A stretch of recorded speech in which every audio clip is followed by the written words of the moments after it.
మన గత ప్రభుత్వంలో ఎందుకు సాఫ్ట్గా మాట్లాడుతానంటే నేను కుర్చీలో కూర్చున్నాను.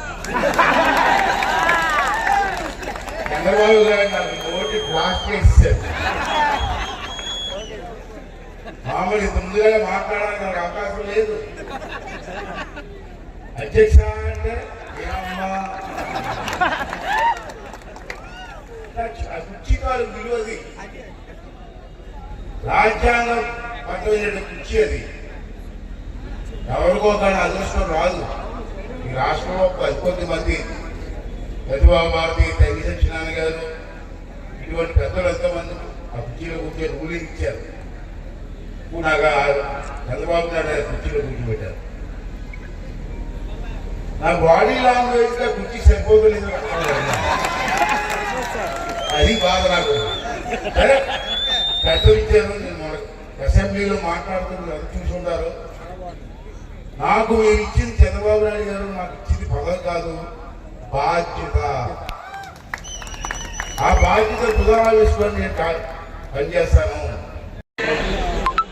అనకాపల్లి పార్లమెంట్ నియోజకవర్గంలో ఎప్పుడైతే మా పేరు అనౌన్స్ చేసినప్పుడు నేను మొట్టమొదటిగా ఫోన్ చేసి ఆర్సీసీలు తీసుకున్న వ్యక్తి అయ్యన్న పాత్రుడు గారు.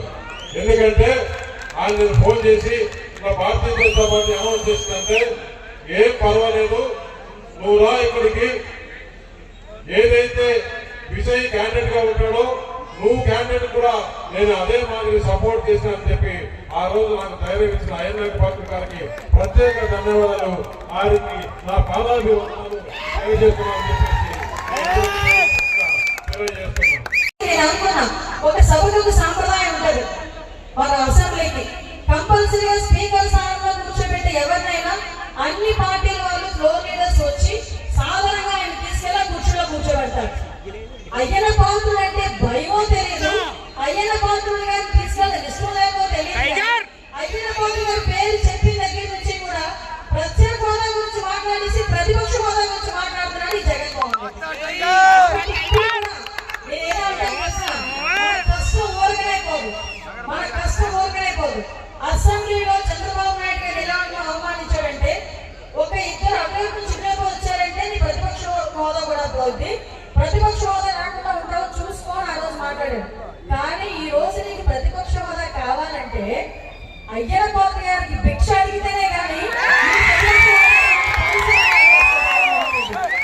దీన్నే అంటారు దేవుడి స్క్రిప్ట్ అని. ఇది దేవుడి స్క్రిప్ట్ అంటే. కాబట్టి దయచేసి నేను ఏం చెప్పానంటే, ఇలాంటి నాయకులు మనం ఎప్పుడు కూడా అవమానపరచకూడదు, వీళ్ళని రెచ్చగొట్టుకోకూడదు. పరిస్థితులు ఇలాగే ఉంటాయి. మీరందరూ కూడా అదృష్టవంతులు.